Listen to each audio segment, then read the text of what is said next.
Story 1. I am on the eastern shore, so I am not too worried about the initial eruption, but the supply chain collapse would affect us eventually, not to mention the environmental effects. Story 2. I guess being in Australia, we could see another surge in house prices, and it might get quite a bit colder. Story 3. Living in Wyoming, I will be the background skeleton in someone's future museum display. Here we see a woman who thought she had time for one last scroll through Reddit. Story 4. From the blast, I am on the east coast, far away from it. Although the ash cloud will likely blow this way and some of it will still fall here, most of it will blanket the upper atmosphere and become global. However, the country will cease to function after that, so I will probably starve in the following weeks. Story 5. I actually did my final year dissertation on this as a geophysics student. Long story short, it was very challenging. Story 6. I am instantly dead and okay with that. I have zero interest in fending off cannibals and pedophiles in the American Badlands under 2 years of night. Story 7. Everyone on this side of the world would be absolutely troubled. The other half would be generally troubled. Story 8. We will all be fine. Donald Trump will dump water on it, as he suggested for Notre Dame, or just use a nuclear weapon. Story 9. Things would be normal at first, other than the loud boom, but let us not forget the long-term consequences. Either way, the whole world is in serious trouble. Story 10. Michigander here, nothing would happen to us. Too long. Didn't read, Yellowstone will not erupt, and if it does, it is not as bad as people make it out to be. Story 11. Probably the entire northern hemisphere will experience a very cold winter due to ash and incidental wildfires with smoke. The infrastructure of the American and Canadian territories nearby is heavily damaged. Roofs will start to collapse under the weight of ashfall in areas downwind from the caldera. This situation is serious and will likely worsen beyond what has been described. Story 12. It is obvious that some people watch too many sensationalist apocalypse movies. Many scientists have debunked these claims. It will be bad when it happens, but it is not capable of causing an extinction-level event.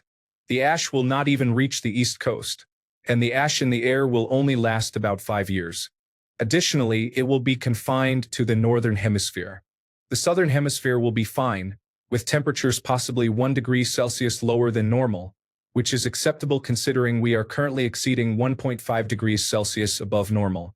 Humanity will be fine, except for about half of the United States and any poor countries that rely on food imports from the United States. Everyone else will be fine. Story 13. Germany is doing well for the moment. But what will happen in the near future? Nuclear winter, food shortages, a refugee crisis? Story 14.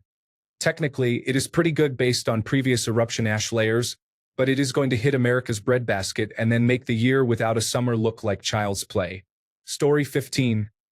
I live in Europe, so I would most likely be safe from the eruption itself.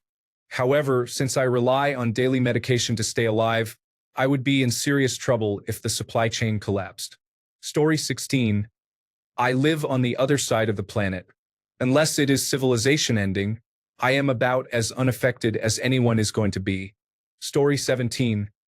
I would be in trouble in about 30 hours when the ash cloud starts landing where I am. In that case, honestly, I prefer to be vaporized near the eruption so I will not have to suffer for years in the apocalypse. Story 18. I had to mostly quit drinking for medical reasons. If I got this news, I would drink all the liquor and make bacon-wrapped tenderloins on the grill. Also, I would get a huge new grill for it on a credit card because who cares? I am never going to pay it off. Story 19. There is a great book that covers this what-if scenario, Outland by Dennis E. Taylor. I would recommend both that book and author. I am far enough away in the United States that, short-term, I will not have issues, but I will be affected by long-term consequences. Story 20. So Harry Turtledove actually had a book series about this. It is not his best work in my opinion, but it was still entertaining. Short answer, we are all in trouble. Story 21. I think Kansas City will not survive and will be dead within hours or days. Is there a map projecting the devastation? Story 22. Fairly certain that it has been debunked that if anything, It would only be a regional issue, as opposed to a worldwide calamity that it is being portrayed as. Story 23. I am sure there are different degrees of eruption, but if it goes completely, we are all going the way of the dinosaurs. Story 24. I do not think people know about the Ring of Fire.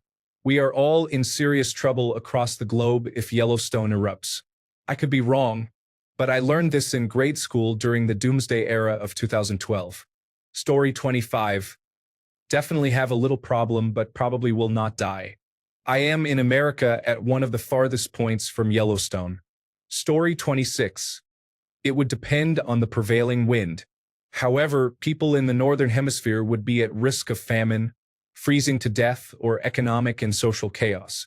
The global South would likely celebrate, finally able to choose their own path without colonialism holding them back. Story 27.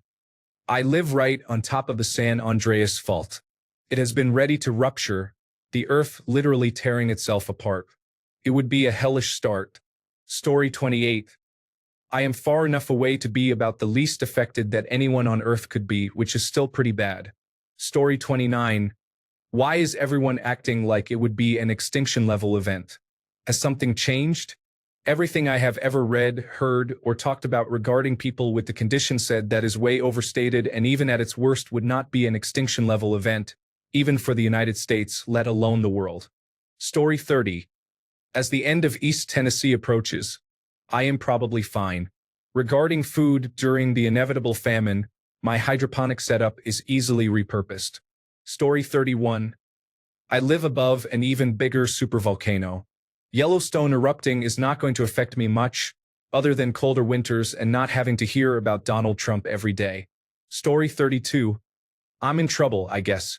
But I'm calling into work tomorrow to go golfing, so I don't really care. Send me into the void. Story 33.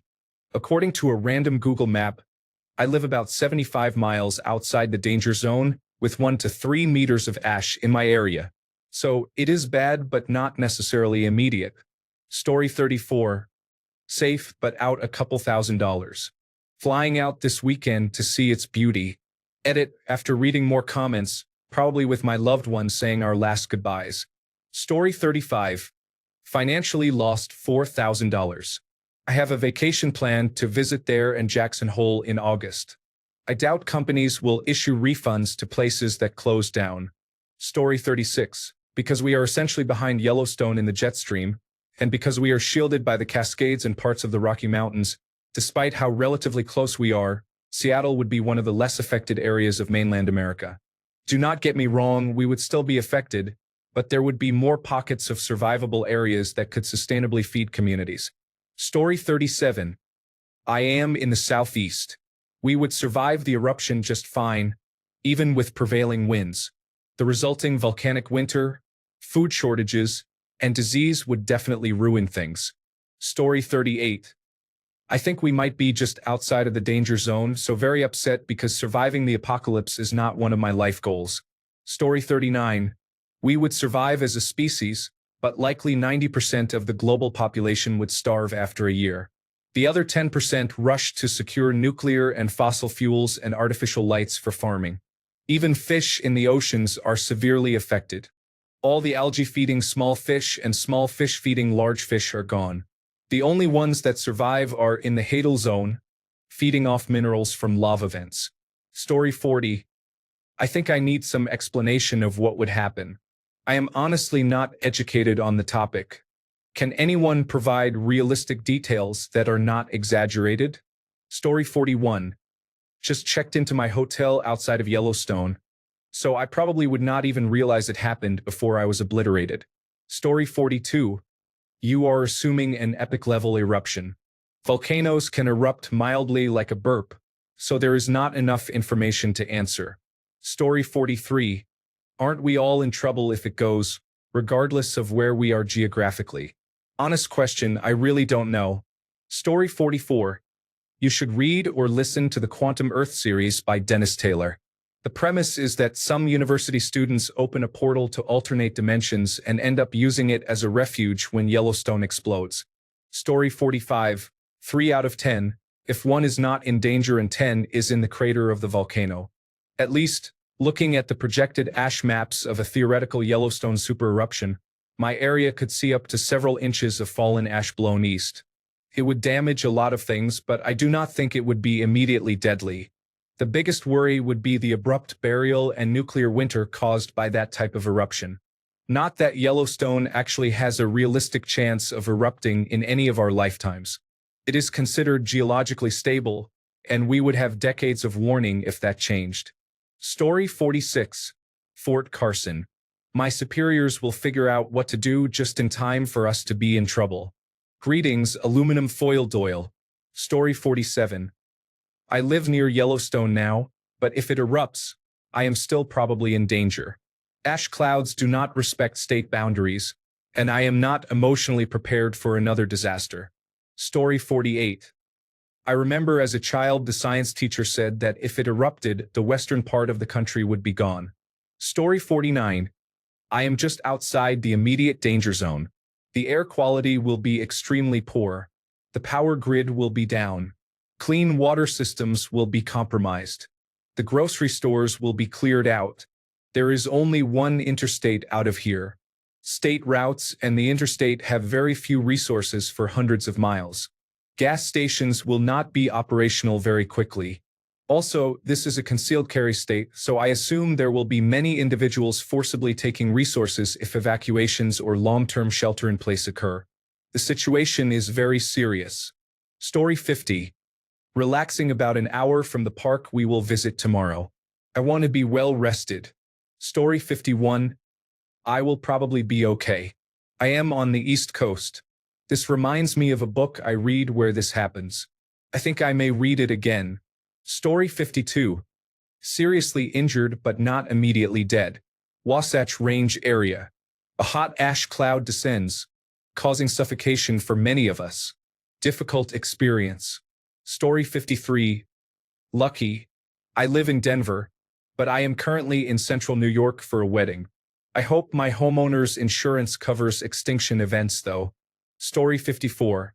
As the most likely outcome of an eruption in Yellowstone's current state is a small lava flow, it is fairly safe to say that all but the most unlucky people on the planet would be fine. The last eruption was 70,000 years ago, and it was relatively small. Story 55. Dead. Not instantaneous, but I'm close enough that the ash will be pretty thick in Colorado, making breathing difficult. Cars will stop running, roofs will collapse, and so on. If none of that kills me, the undrinkable water and destroyed food production, including crops and livestock, will cause death from dehydration or starvation. I think I'd rather take my own self-inflicted bullet than die of starvation. At least dehydration will kill you in 3 days. Story 56. I am in a large high school with state-of-the-art heating, ventilation, and air conditioning systems that will protect me from most of the ashfall. I will probably be okay for the most part, but the long haul will be difficult. Story 57. Isn't it like it would create an ash cloud that would make the sun disappear for 3 years? So we are all in trouble. Laugh out loud. Story 58. I am in Australia, so I would be waiting for the supervolcano-induced winter. If you want to know exactly how serious the situation is, watch the miniseries Supervolcano. It is a bit dramatic in places but essentially accurate at its core. Story 59. Florida. Going to hang out in the swamp with my nostrils above the water and hope I still have some alligator DNA. Story 60. I am farther out on the East Coast, so I would not get roasted alive, but it still would not be a great experience. A small silver lining is that it is highly unlikely to happen right now. The odds of that occurring are astronomically low. Story 61. Willamette Valley, Oregon. So pretty much done either relatively immediately or not too long after. Nice knowing you all. Story 62. It is over 700 miles away. I am not sure I would be very worried unless the ash came my way. I would be more concerned about Long Valley caldera becoming active. Story 63. Not very. Southern California is quite far from the danger zone. The eruption is not expected to be like Mount St. Helens. It will be more like a pot of water boiling over. Story 64. I work with a man who is very knowledgeable about the catastrophe theories surrounding Yellowstone. He chose where to live based on this and assures me we are just inside the safe zone. Story 65. I don't think too badly. I live in the far southeast in a rural area. There are many farms and farmland, and the people are very resourceful and helpful. We have a lot of forest around here as well. After the supply chain collapsed, I would expect people here to start hunting and using their surplus of canned food. The cold would be difficult for us, though, as we are not well equipped for it. However, the woods would become less dangerous since we would not have to worry about snakes, which is a plus. Story 66. I am not sure what I think about this type of event. On one hand, humanity and other life have survived these types of events in the past, but on the other hand, we as a species have become more reliant on them to survive. Story 67. I'm in the blast zone. I would rather die quickly than slowly.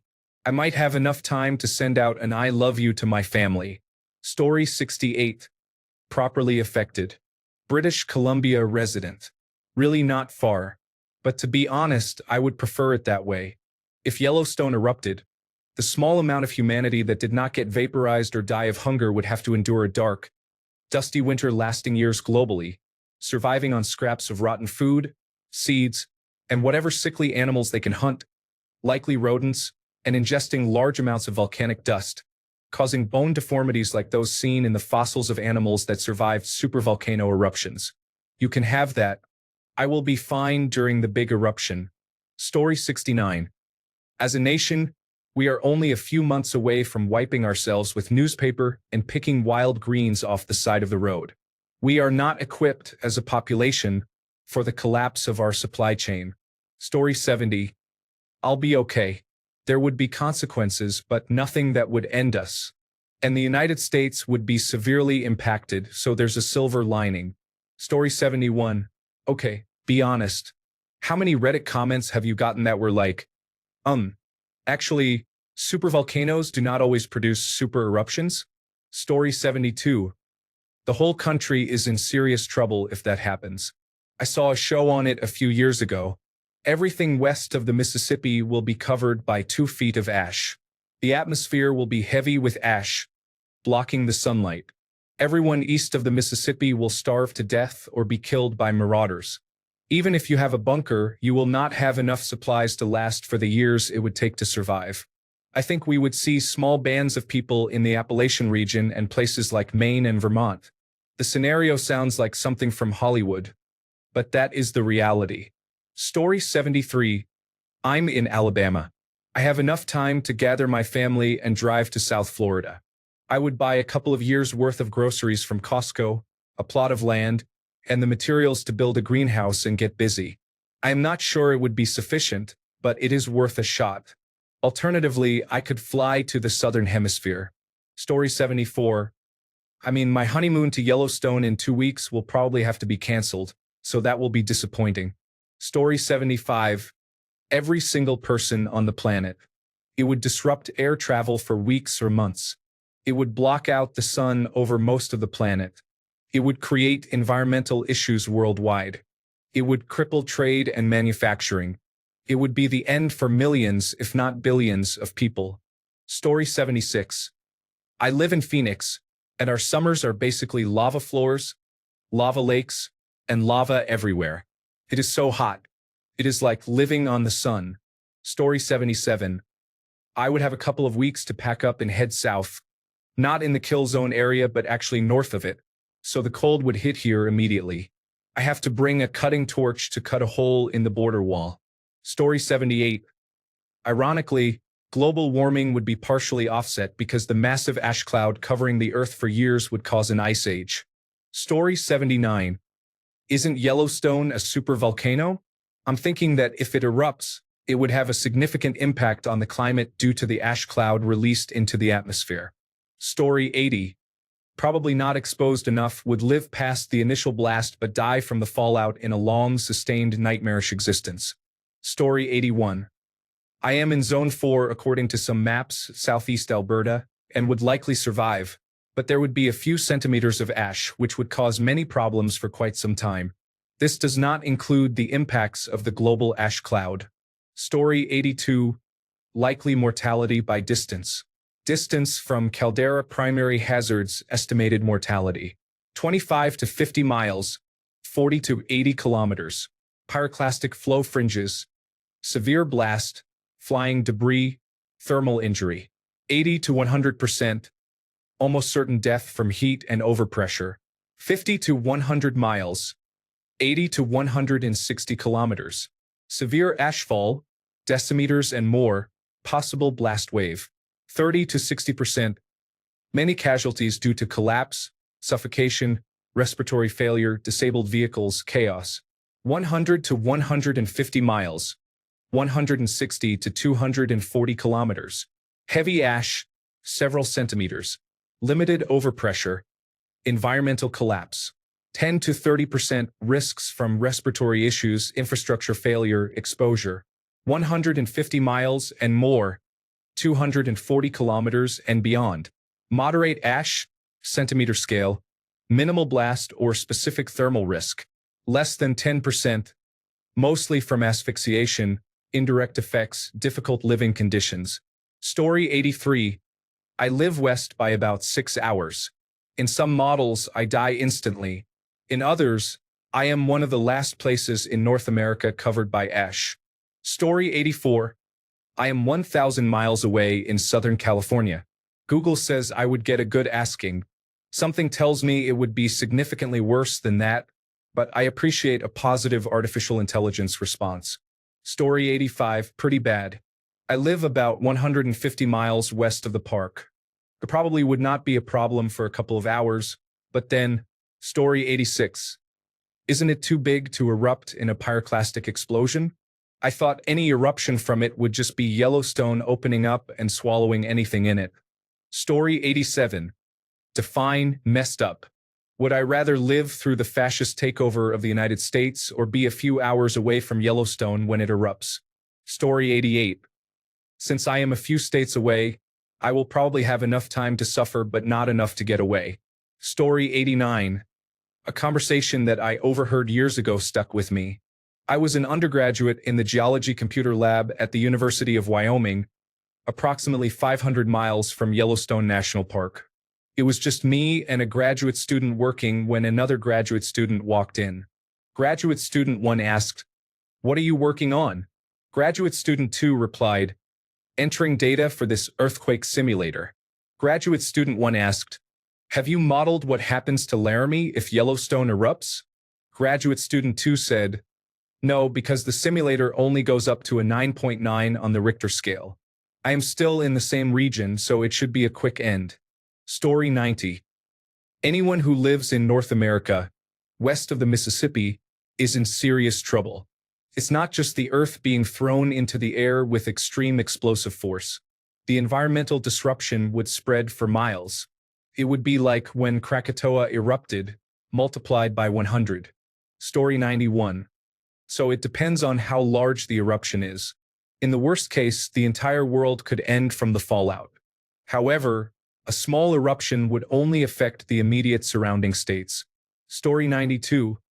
I live on the Cascadia subduction zone.